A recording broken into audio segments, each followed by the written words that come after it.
Yes, it is the Champagne Rugby Podcast coming to you sort of live from the Export Beer Garden studio. James McOnie here in the studio physically, and me, Tony Lyall. Well, I'm away. I'm out. I'm somewhere else. But, you know, through the magic of technology, McOnie, we are side by side. Where the hell are you?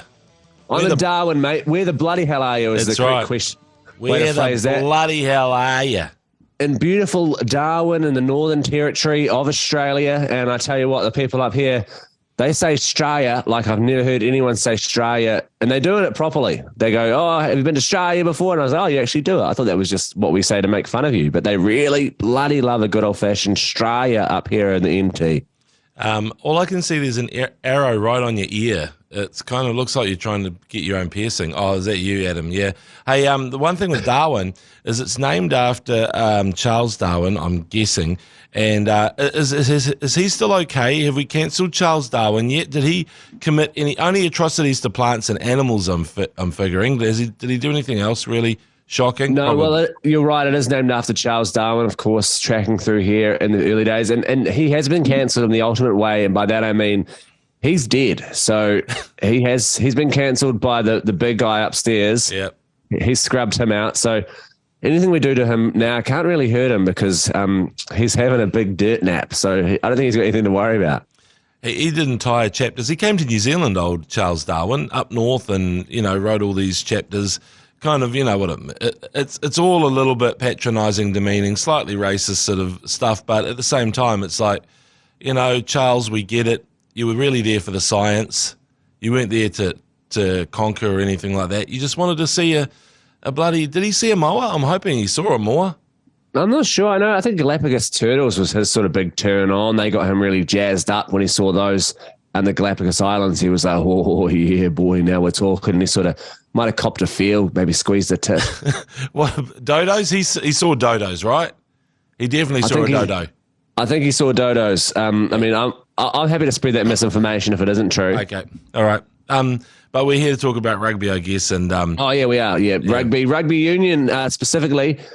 And I'm glad it's rugby union. I watched the State of Origin last night here in Australia, and as a New South Wales supporter, it was one of the worst things I've ever seen. So did you watch, just really quickly, did you watch the Origin last night? I'm not going quickly on this one at all. I did watch it, but I did that thing where I tuned in and I forgot, or my mate forgot to push live.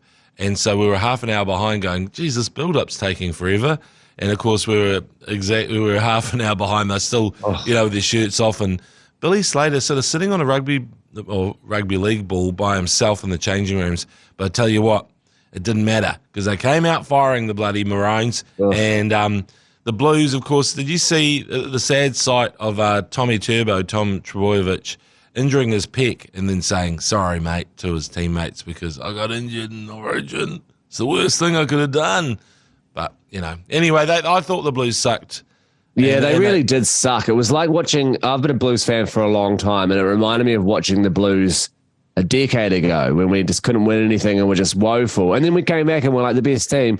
And then for a while we were the best team but still couldn't win. It's so frustrating to watch and just an absolute shit show all round. And I don't know what Jonathan Thurston is doing down there. He's basically just a glorified fanboy on the side, just jumping up and down with a pair of headphones on, racking up the team. Get him out of there. Are his headphones attached to anything? I thought I saw the cord just dangling around. Like they've said, chuck these on, you'll look official.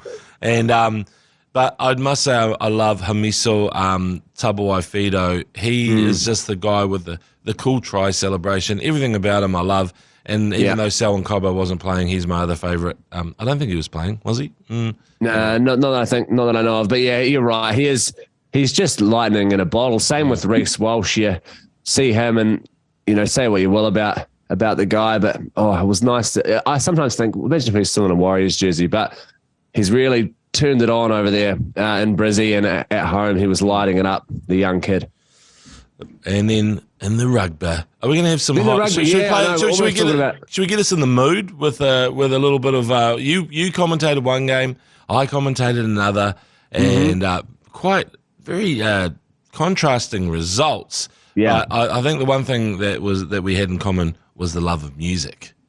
Entrepreneur rocking this microphone. I get busy like bone. Keep my whole cipher in harmony. Can it be one of the world's best from Canterbury? Straight from the under-described, the eighth wonder.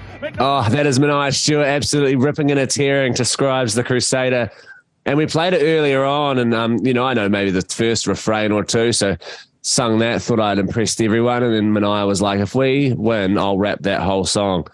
And I sort of thought he was going to give it a crack, maybe like from someone who knew a word or two. And then when it became a foregone conclusion the Crusaders would win, he played that song with maybe 2 minutes to go, and he really leaned into it. And it's one of the more impressive things I've seen in a commentary box in all my time. A commentator rapping Scribe word for word while the game was still happening all around us. And credit to him, credit to the Crusaders. What a game. They really humiliated the Blues down there in Christchurch at the worst stadium in New Zealand. Absolutely made them, I guess, I'd say that's going to cause some intergenerational trauma, that hiding down there. Yeah, it wasn't pretty from the start as well. I mean, surely you're going out there going, okay, we've got to withstand the barrage, but what about our own barrage? Well, they just didn't get out of second gear, really, the Blues. It was... the one thing about the Crusaders being that clinical is it was a reminder to the Blues, because I thought they were a flop in that final last year. That the Crusaders always looked in control in that Super Rugby final, even though it was at Eden Park. And again, surely you're expecting something like that, and you've got the big guns to repel it. But the way the Crusaders went about their work and all their backline moves, including friend of it, well, actually kind of related to the ACC, Braden Enor, whose sister is our marketing guru. It's like that. Just watching them do their moves, they bamboozled the Blues. I looked at them try to read every single move, and they were absolutely screwed. They didn't have an idea what was going on. And one of the moves, I think, Will Jordan went across, it was like no touch. It was like touch footy. No touch. Yeah, there was a few of those of just a simple backline move would send the winger in, Lester Whanganuku. He went in untouched in one of them as well. It seemed to be just massive misreads on D, which as an All Blacks fan was worrying, because I think Mark Talia was found out a couple of times. Maybe those first 2 or 3 tries rushed up on D and they waltzed on in. But yeah, it did sort of seem like a training run at first. And then by the second half, it was just a morale booster for the Crusaders. They were running them in from everywhere. The Blues couldn't do a single thing right at all. I don't know where the tight five went, but they sort of just packed it up and said, fuck this, probably by maybe 45 minutes, and disappeared completely. Bodie was just trying to do something, which he was kind of reminding me of, I think we said in the call, sort of Roger Tuivasa-Sheck in that sort of 2018-19 Warriors outfit, where he'd get the ball and just try to do something for the love of God every single time, but just had no support from anywhere. Yeah, that was disappointing to see. I saw at one point the Blues went through what I think was a move that resulted in a cross kick. When I say a move, it was like a pattern of play, and they sort of like, do it, get down to here, then it goes to there, and then we kick across. And Will Jordan took the kick and, claimed the mark, and then it was all over.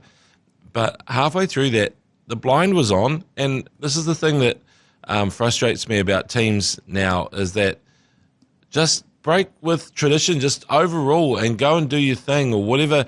It doesn't matter that you've called the 3-5-6, used 2 pods and then kick it. It's like, just run blind, see what happens. You're down by 30 points. I don't think the cross kick's on personally. They seem to be they're almost going through this dance where it's like, we know this is coming, and the blind was all fragmented, and like I was just yelling at the TV going, why not? I mean, and also, guess who else was on the blind? Mark Talia. I mean, he's going to break at least one tackle, so give him a one-on-one. I mean, it's not the worst thing you could do, and I don't know, this is where rugby, I know Wayne Smith said he'd rather watch nature documentaries. I'd actually rather watch rugby, but I do get that there seem to be a lot of prescribed patterns now, and I'm not into it. Yeah, I know exactly what you mean. You kind of want them just to play some instinctive, up the guts rugby. And when I was watching it as well, I just couldn't help thinking, like, has there ever been a game that's been bigged up more that has been more shithouse in the end. Like this, people were talking about this as if this was the final of Super Rugby. This is going to be the greatest game ever played. The Chiefs are probably lucky to play the winner of this. It's going to be absolutely incredible. And then it was 80 minutes of it was just reminding me of Homer Simpson beating the shit out of the Hamburglar in The Simpsons. It was like he's already dead. Like they could have called that game off with 60 to go. It was, in the end, it was just basically people handing in their All Blacks jerseys saying, I won't be needing this anymore.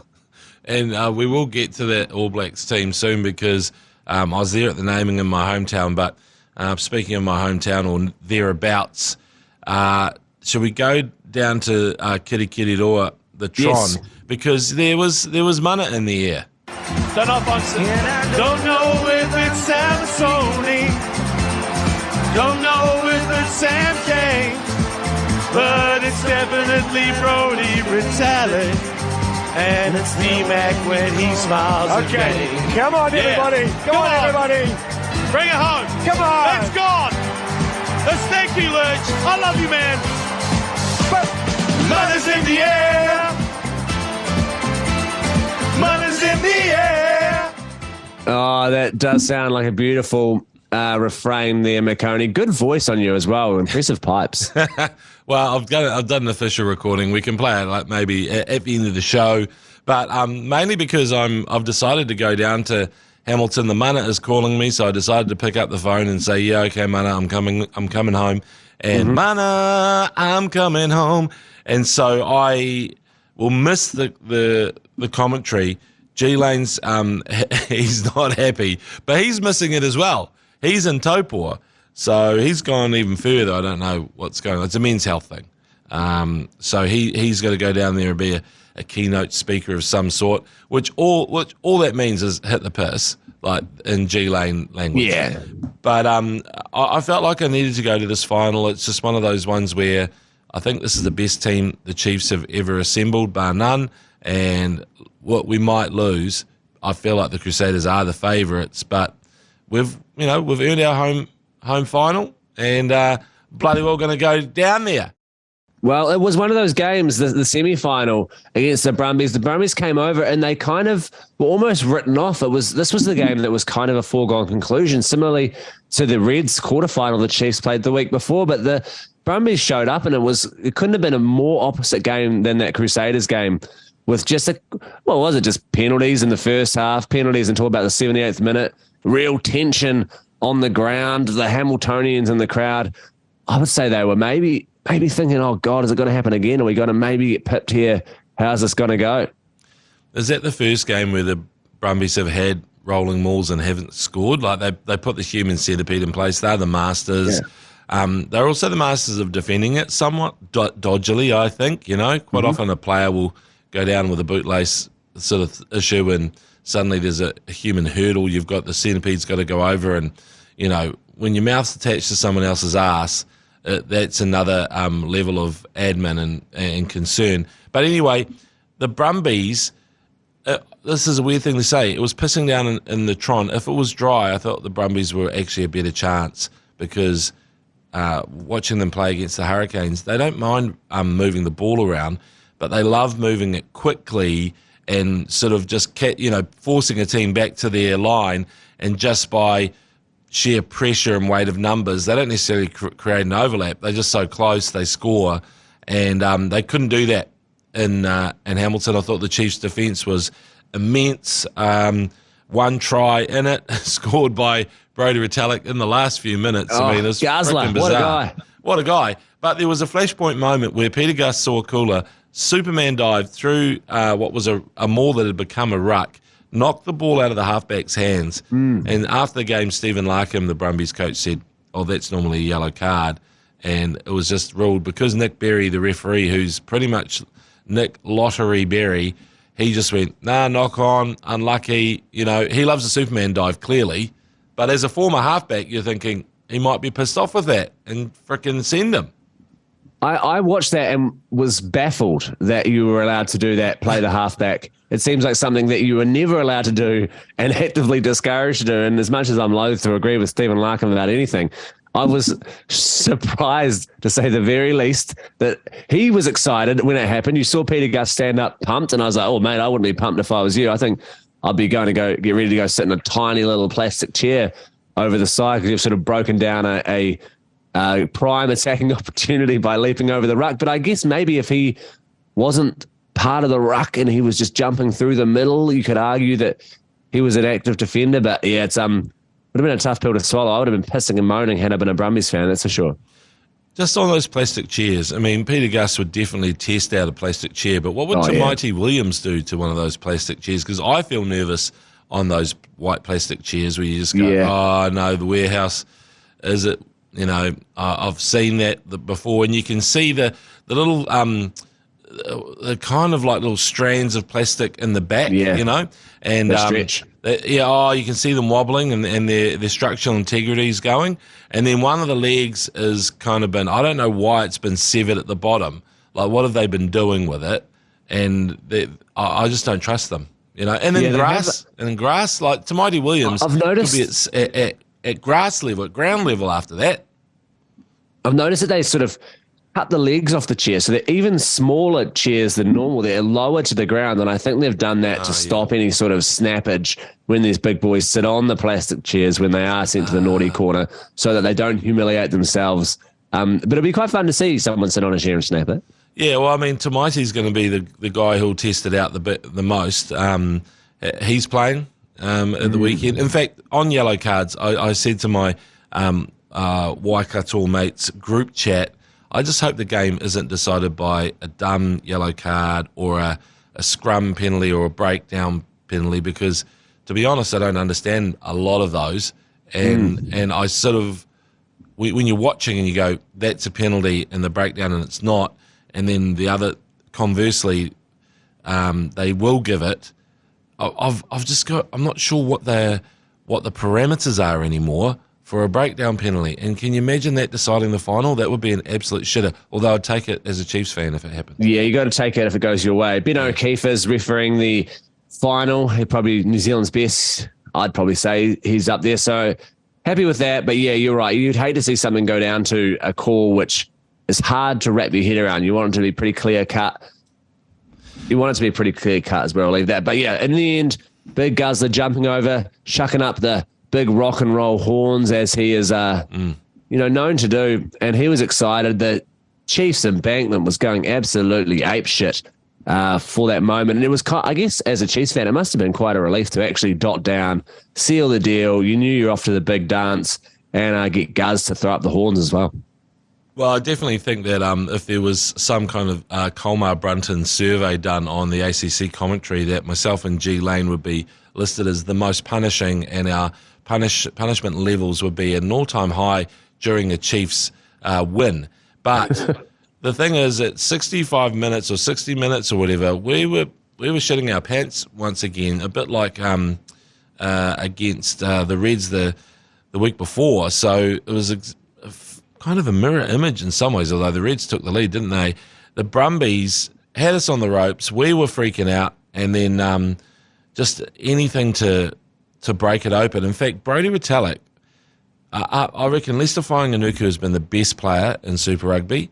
Agreed. I think Brodie must be about number 2. I think there's a group of Chiefs breathing down Leicester's breathing down his neck. If you're breathing down his throat. If you're breathing down his throat, you're moving in for a pash, aren't you? No, that's CPR. Yeah, that's what you do when someone drowns at Piha. You go over and you breathe down their throat. He's not giving them CPR, but he's breathing down their neck, and he's and I reckon Brodie must be up there with that the chasing pack.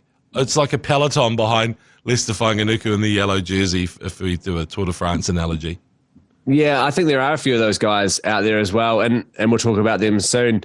In fact, let's talk about them now, because the All Blacks team was named on Sunday out at Te Awamutu Sports, and you were there. It must have been good to be home. Is that where you're from, Te Awamutu? Yeah, I was born in Te Awamutu all those years ago, and went out on the streets beforehand to interview some of the locals and get some of the flavour. And most people say it's a good place to live. There was one guy who goes, nah, it's shit. Hate it. He's moving to Perth, though. He's going to go and work in the mines. But there's a few people who are pretty, that didn't really care that the team was being named. They kind of, Te Awamutu's pretty low key. They just shrug their shoulders at most things.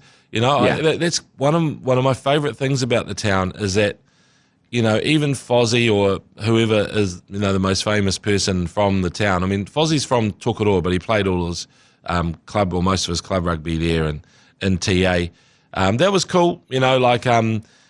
I wrangled it that he would get a jersey for 100 games. Who was that? It was Matt Heath there, just cruising on in. Oh yeah, I wrangled it so he'd get a jersey for 100 games, and he'd only played 92 for the club, but he played before the merger, and so I said to the club, because normally they give him shit about it, like, "Oh mate, still short of his entry, aren't you?" Because that's what small towns do, and I said to them, well, why don't you just give him the jersey for 100 and just make his day? He's clearly played for the stronger club before the merger, so he would have played 100. All you've done is change the name. Same bloody changing rooms, same bar, all that, but it's the same. So they gave him the jersey, and then he named his team, and Dame Patsy really named it. And I don't know if you saw it, Tony, but I did. I watched it live on the breakdown. What did you think? Well, I always wonder why they get a rugby administrator to name the team and really suck all the oxygen out of what should be quite a exciting affair. You're at a rural sports club with a live audience who is all excited to be there, and they're like, maybe let's get, and no offense to Dame Patsy Reddy, I've got nothing but love for her as a person, but as a speaker, she is one of the least compelling people I've ever listened to. So to name a team like that in the World Cup year, I thought, let's just get someone, let's go rogue. Let's get like, I don't know, get Anthony Robbins in to do it, or go get some sort of person from overseas who's an engaging, enthusing speaker, just to, put some shine, some sizzle on that sausage.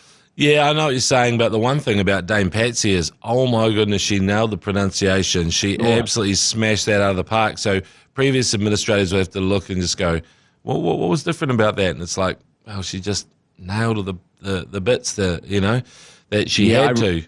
I really like she took her time and she absolutely nailed it. She obviously rehearsed. She'd done her homework, and for that, I was actually really happy with her. She took about a minute to say Leicester Whaingonuku, which was good. She really slowed it down and went syllable by syllable. And you don't often see that. Usually in the past, you have seen people, they look down at the bit of paper and they go, oh, shit, here we go. Yeah. Actually, the one thing is that they did want the crowd to be quiet. You could probably blame me for that, because they said, can you control the crowd? And I went, oh, this is Te Awamutu, this could go anywhere. And I did the old cell phones off, a little bit of hush, but as she read out the names, there were two buzzy moments, you could say. Maybe three, but definitely for the locals, it was Summer Penny Finau, and they went, ooh, and then Amone Narawa, ooh, and then in between there was Dallas McLeod, and they went, huh? And it was a good moment though.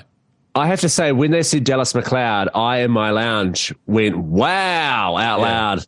Yeah. I was not expecting that. I mean, there've been a lot of conversation around the bolters. I say that in sort of inverted commas, because, I mean, usually you kind of see them coming. I mean, McOnie Narawa, there've been about enough talk about him all season, really. He's been playing so well, it was hard to leave him out. Samapeni Finau, kind of the same. He'd sort of been coming into the conversation a lot, but I don't think I'd ever heard anyone mention Dallas McLeod. I mean, looking back at the games I commentated with him in it, we said his name a shitload, and he'd been playing really well. So you're not surprised to hear it, but I was surprised to hear it. Yeah, that's right. And I mean, McLeod's daughters or whatever, we had Debbie Does Dallas for a while. Debbie does Dallas McLeod's daughters was one incarnation of his name. He played really well at second five or centre, I think it was, against the Blues earlier in the season when he was playing midfield. And I also think it's a bit of a Fozzie move. This is me thinking how he picks one of Razor's guys, but he says, yeah, he's been playing out of position, like don't know what the coach is doing down there. We see him more of as a 12. Guys, anyone else see him as a 12? Oh, not Razor, not the guy you've replaced me with. Oh, no, he put them out on the wing, but I'm putting him at 12 because I'm the All Blacks coach now. Look at me. I'm the coach now. Yeah. That's what I felt like. That was behind the selection, and then the rest of it. I loved Samapeni Finau, absolutely love him, and I think we've got Fozzie talking about those bolters right now. Actually, here we go. Samapeni, we've been looking at for a couple of years. Very athletic, very quick. He's now grown into his body a little bit, so he's bringing that power to go with that acceleration. Well, Dallas, we see him more as a 12. Look, he's a big lad. He's fast, and I just love his attitude into the contact area, into the kick chase. Well, I mean, I love Fozzie, but when it comes to, we see him more as a 12. You're like, what are you talking about here? This is a guy who's now got Geordie Barrett as his first choice 12, who he refused to play as a 12 for the first few years of his whole All Blacks reign, and only basically put him in there because he had no choice. And he played out of his skin, and now he's the first choice 12. And now they're going, well, let's get this guy from the Crusaders who's been playing at 12 for 1 or 2 games and has been on the wing, and now we see him more as a 12. I'm starting to think if Fozzie even knows what he wants in a 12. It seems outrageous. He's just making shit up. I think he's doing like the last, I'm leaving, who gives a shit? It's like on your last week of work when you're like, I honestly do not care. You're in a meeting and you're planning for stuff that's happening after you've left, and you're like, I'm just going to spice this up and I'm going to make it all a shambles, and then after I'm gone, you got to clean this mess up. Yeah, I know Fozzie, he really, the Geordie Barrett thing always amazes me, because Geordie Barrett made the noises and said, I want to play second 5. And actually, it took a while for him to convince the Hurricanes as well, remember? You know, he was saying, please, I just, that's my position. I used to play there. I've been filling in at fullback because I can do everything. Do I have to do everything around here? But yes, the Dallas McLeod thing is fascinating. There's I thought leaving Sean Stevenson, Scotty J. Stevenson out, and then kind of like he's in as injury cover. I felt that was a bit of a cop out, because he's clearly the player that's been so impressive all season, and is the game breaker that maybe could bust open one of those test matches. If you look back to the ones that we fell short in, like against Ireland, maybe a Sean Stevenson could have made the difference there. Just alarm bells ringing all the time when he's got the ball. But at least he's going to play, and they're probably going to send him to Argentina, and he's going to start a test match there, in a cauldron, and he'll have to sink or swim. And if he does well, then they'll have to rejig everything, won't they? Yeah, it seems like an outrageous call to leave him out, but they managed to get him in on a technicality. And I almost think that's one of those moves, a bit of a power play from Fozzie as well, to just be like, I know what I'm doing.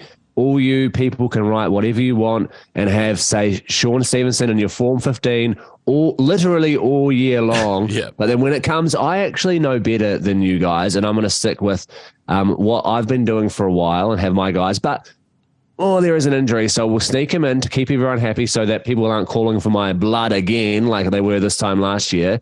I think, and I'm loath to be the sort of person who will single out players who you think shouldn't be there. And so I wouldn't say he should be, but all I'll say is that I think Caleb Clark must be pretty pumped up to be jumping into that gear room and getting kitted out with a whole new season's worth of Adidas gear. I'd say he'd be pretty excited and maybe looking around thinking, oh shit, I was wondering how this was going to go for me. I saw Sean Stevenson playing pretty much out of his skin in a very similar position, but I'll take it. I'll go get a new pair of Adidas glasses. The one guy who I was gutted about was Brad Weber. So, yeah. Full disclosure, I did DJ at his 30th birthday, and it was an awesome set, really. There was Kuntupai was trying to get on the decks, and I mean, they're not really decks, it was a laptop, and I was pushing play.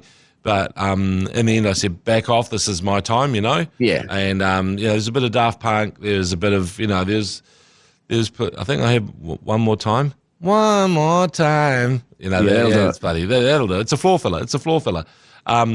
But the thing is, he's been playing so well, and I honestly believe that if Aaron Smith was injured, they would want Brad Weber to start a test match. So this is where maybe there's some kind of like gameplay here, knowing that Brad Weber's going to France to sign with Stade Francais. He'll be in the country.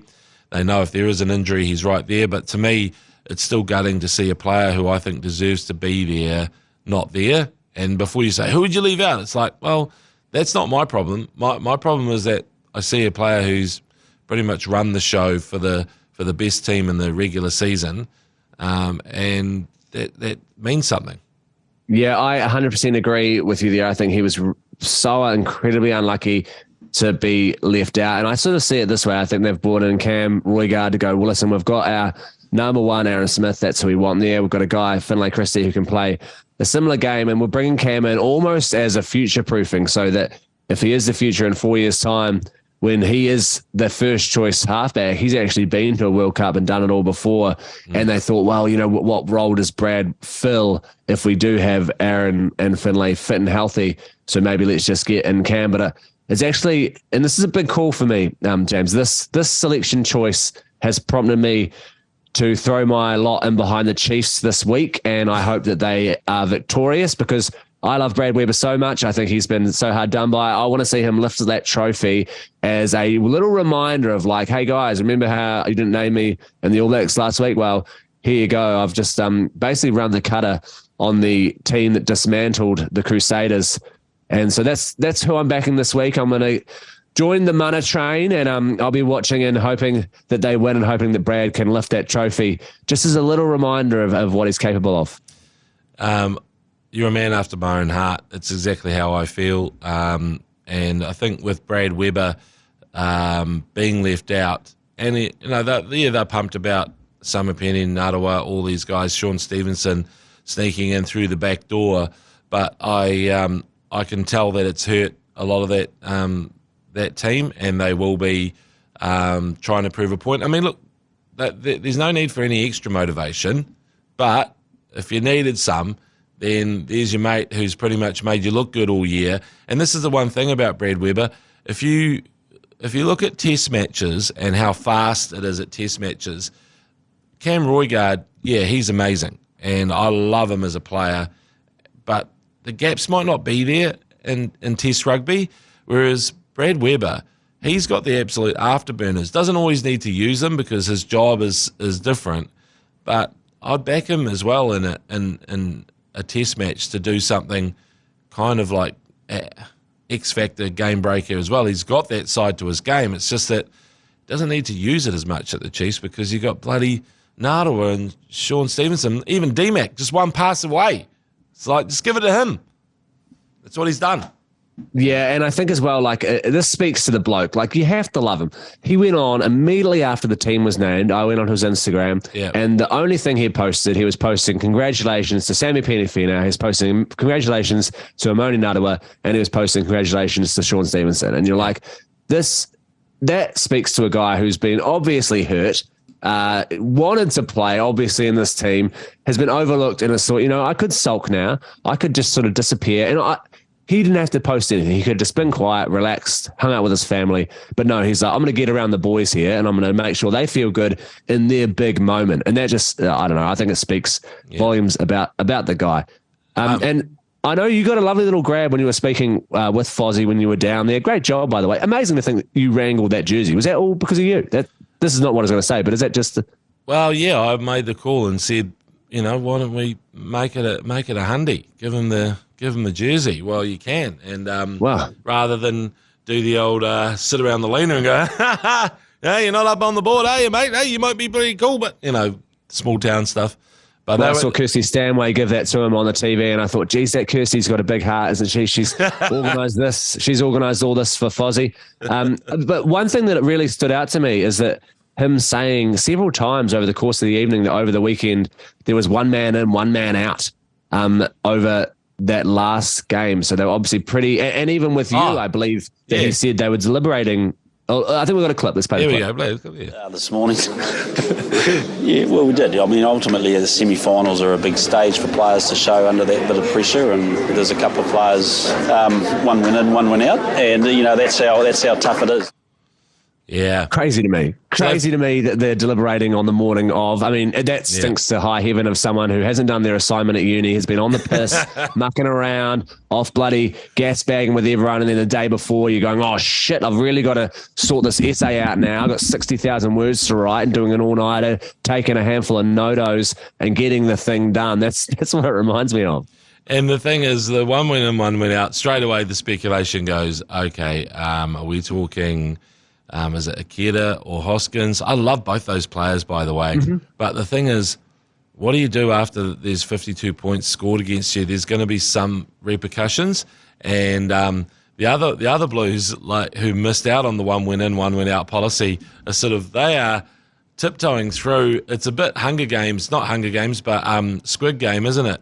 Where it's like, oh, yep, made it through, red light, and then like green light, and it's like, oh shit, let's get over there because something happened there in that loose forward mix, I believe, and that was where the 1 win in, 1 win out happened. Yeah, I think it is loose forwards. I mean, Hoskins, Sotutu, not even ending up in the New Zealand 15, that's what made me think maybe it was him, that they'd settled the New Zealand 15, so they didn't really have a spot for him once he did go out. But I was also just thinking, it's a crazy thing to say, the one man in, one man out, to constantly say that, because you're basically inviting rampant speculation on people who have just gone through something that can be pretty traumatic, being dropped from a team, cut from something that you've worked your whole life for, and then being like, now let's add a little layer of intrigue and have people picking over the bones of this. And I don't know if it's necessarily the nicest thing to do from Fozzie there. I was just thinking about, it's not as big, but I remember Owen Franks I think Owen Franks was a bigger shock omission at the last World Cup naming, and 100 Test All Black or whatever, and it was their signal that the game had changed, blah blah blah. Of course, they went to the World Cup and the game hadn't changed that much. They really made it look fool about that. They wanted some ball handling props. Unfortunately, there was no one left to do any of the hard work. That's it. So I was like, okay. It did look like they were because all the other countries are like, no, we're keeping 100 Test props. They're kind of quite useful because they do all that shit work and they're brutal and all that sort of stuff. So it's that the selectors, if they are deliberate, and they would have had to have a crisis meeting after that, the Blues defeat, to go, okay, what are we doing here? So Hoskins didn't make that New Zealand 15, did it? Okay. No, not at all. Well, maybe it was Akeda then, because if Akeda's getting dropped down one, then maybe that's the way it was done, Or do you reckon? Because why would someone who was in your All Blacks team all of a sudden leapfrog 2 teams out? Well, that was what I was sort of thinking, is that they'd settled on the New Zealand 15. They were like, this is the team. And then they're like, oh, shit, Hoskins is not in the All Blacks. Like, mate, sorry, we've actually already booked the tickets for the New Zealand 15. We can't do a name change. It's an admin air points thing. Yeah. I mean, it's a big job for Hoskins. He was pretty much immovable from that team in the last couple of years. And to not even be in the first or second, I can't help but wonder if they've had a good word to him and said, mate, this is what you need to do. We need you to be more robust or more dynamic or something. You think that the guys that have made it in over him, I don't know if they just seem to be a bit more aggro almost. I guess they're an aggression thing. I mean, Hoskins is quite a mellow-looking player. Like, he doesn't seem to get, there's no red mist when it comes to him. He's always seems to be in control. The one thing about him is his stats are off the charts. Like, he leads the competition, I think, in meters or hit-ups or something, and then also leads and offloads. And so he is a dominant force as a player. The one thing that I feel badly about for Mike Hoskins-Sotutu is he's kind of my favourite non-Chiefs player. I think he could be the best player in the world. That's what his potential is. And he hasn't necessarily been given a huge chance at Test level, because what happened is he played in that previous year, not last year, but the year before, or the year we came out of COVID, he played a few Test matches, and I'm going, well, here we go. But it didn't actually carry on, the consistency of selection. And then I feel like there's been other players who definitely get a decent run, like an Ethan Blackadder there for about 4 or 5 tests in a row. But Hoskins seemed to be the dip in, dip out option. And I said this earlier in the year, if Hoskins-Sotutu doesn't go to the Rugby World Cup, all of our main rivals will be celebrating, because he's the one guy that they don't know how to deal with. They can kind of deal with Ardie Savea in the thrashing, sort of washing machine and spin cycle or whatever, or agitator cycle. They've sort of worked that out a little bit, although Ardie is truly elite and will come back and hurt you in other ways. But with Hoskins, I feel like they wouldn't even know where to begin, how to mark that guy, and so, well, they don't have to worry now. Yeah, he is one of those players. He's just the absolute unit as well. The size of the man around the park, just being able to bump everyone. And hopefully this gives him a bit of a arc up, and who knows, maybe he'll pop back into that side. I think that's the other exciting thing. This is only the first team of the year, of the World Cup year. And if you think of who plays in a World Cup versus who's named in those first teams, basically every time they're wildly different due to injury or what have you. So I'd say some of those players who we are talking about who are unlucky will probably definitely be there in one way or another. You think of, the obvious ones are your Beavers at 2011, but even in 2015, there were some players who didn't really factor in, and then they came and they sweep in and they play a pretty big part. So I'm holding out hope that a guy like Brad Weber he'll be there, and when it comes to the crunch time, he'll be floating around. He'll be the Beaver. He will be the Beaver story. And this is the whole thing about Rugby World Cups. There will be some kind of sadly an injury for somebody, but there'll be another bolter probably when they name that final team.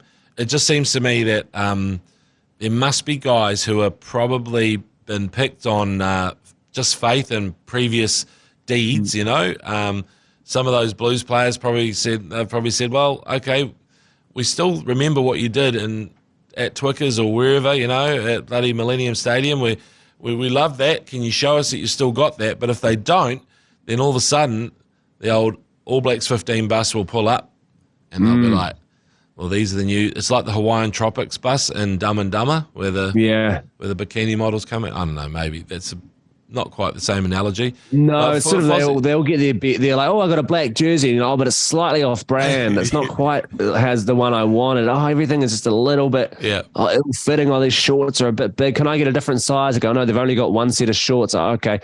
Oh, the All Blacks 15. It's not quite the is there a strapping tape? Not going to bring my own tape. Okay. What about, would they pull the two buses up and then they say to the guys who are leaving the bus, a bit like Survivor, the tribe has spoken, you're over in the cheap bus, and they walk over, and the cheap bus is like one of those ones that you went to school in. Yeah, and it's just got the metal rail at the back of the seat. Yeah, it's a Richie's bus. And there's no tinted windows or whatever. You can see everyone perfectly crystal clear. There's someone mooning the actual All Blacks, someone's just basically giving the old press ham up against the window. Off you go into the bloody All Blacks 15 bus. And they're like, no, not to the cheap bus. Yeah, you go to the cheap bus. And then meanwhile, through the three best students in the cheap bus, guess what? You're coming over tinted windows, plush seats, actual seat belts. You're coming to the good bus.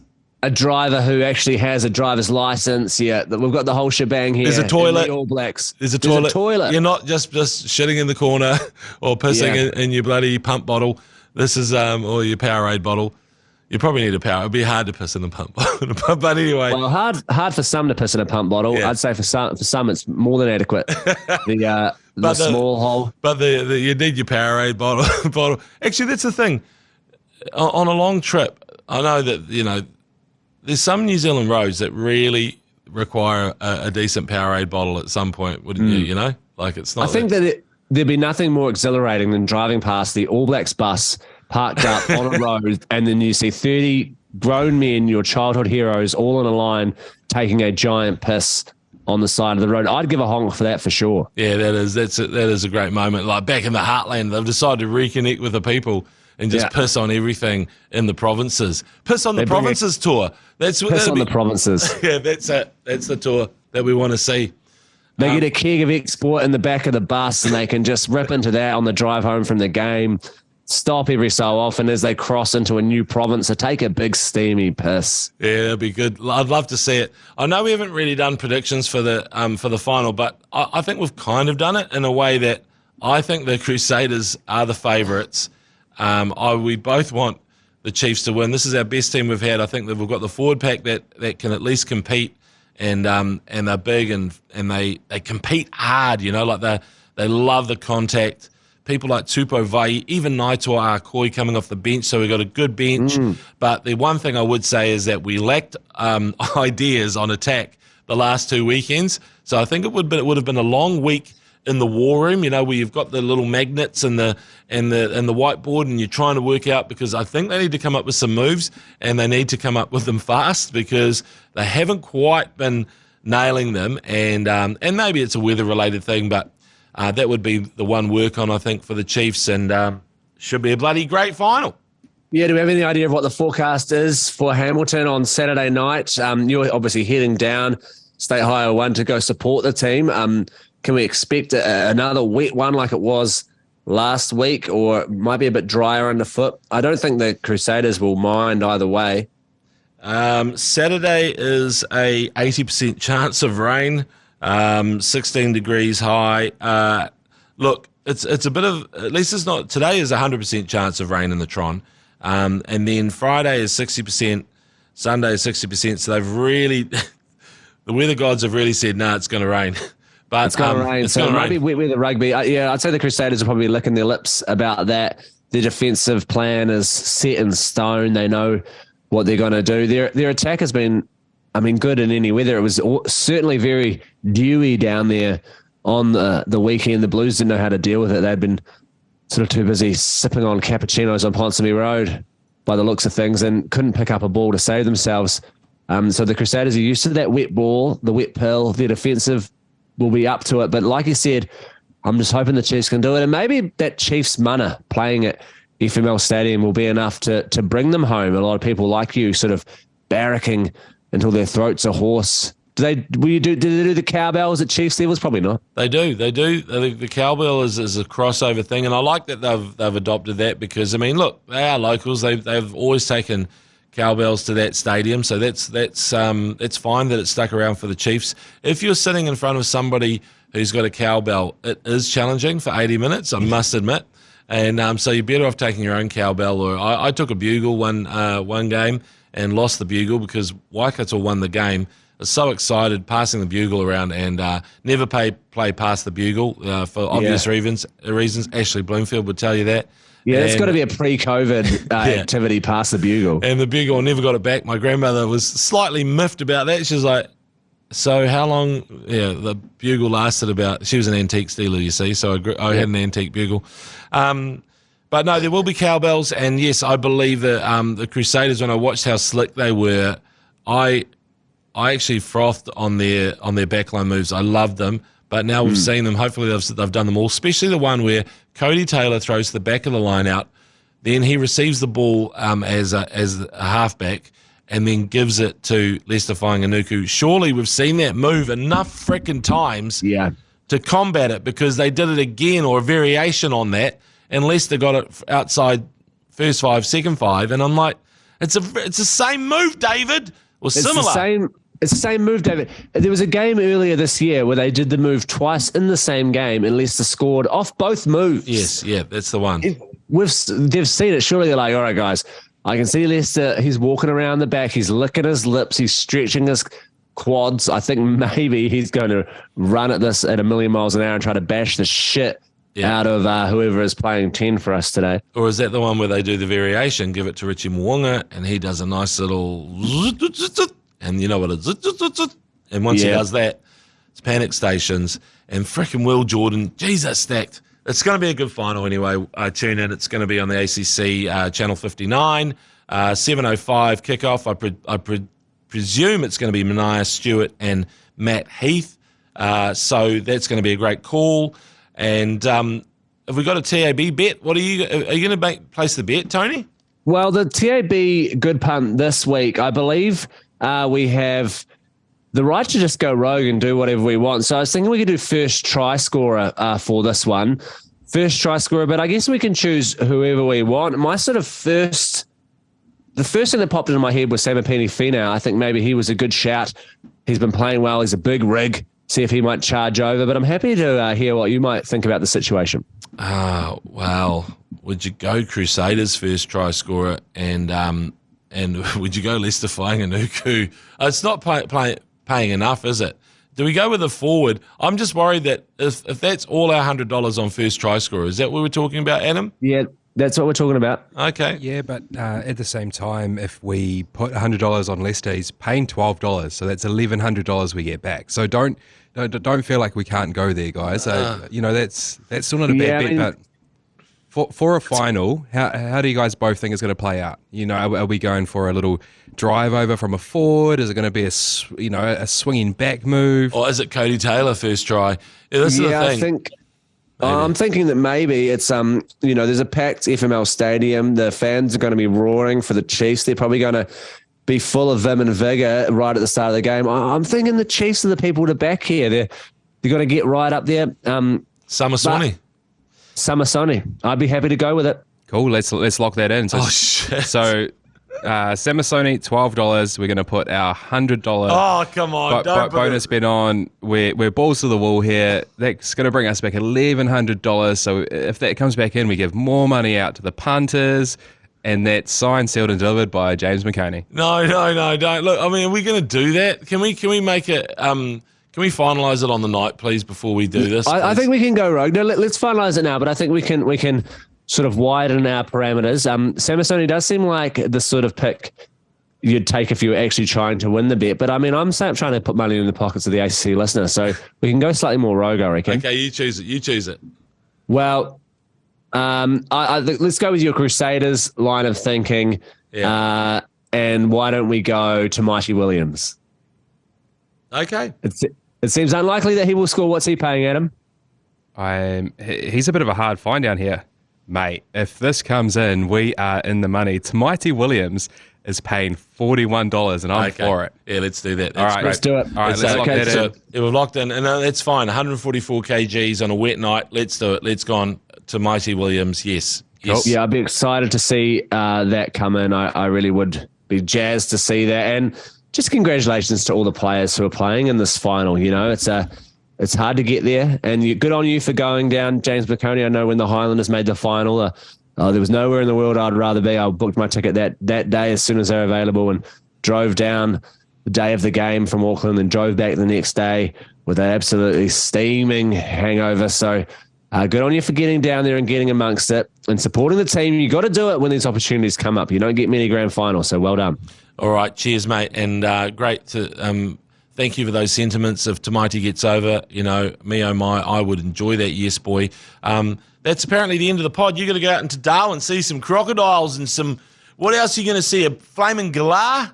Yeah, I'm going to hopefully see a flaming galah, hopefully see a dingo. Apparently don't make the joke about the dingo stealing the baby around here. It's a bit too close to home. So I'm going to go out and get into the bush and see what I can see in the bush. Oh, I bet you love the bush.